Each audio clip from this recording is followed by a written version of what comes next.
ভিতর করা তাই ঢালেছি ঘি। আর নিজের হাতে ভাব ছাড়েছি, ভাবলে হবে কি। চিংড়ি মাছের ভিতর করা তাই ঢালেছি ঘি।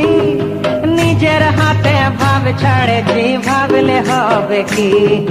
চালর চুলা লম্বা কচা কুলি কুলি যায়, দেখি স্বামীর বিবেচনা কার ঘরে সামায়। চালর চুলা লম্বা কচা কুলি কুলি যায়, দেখি স্বামীর বিবেচনা কার ঘরে সামায়।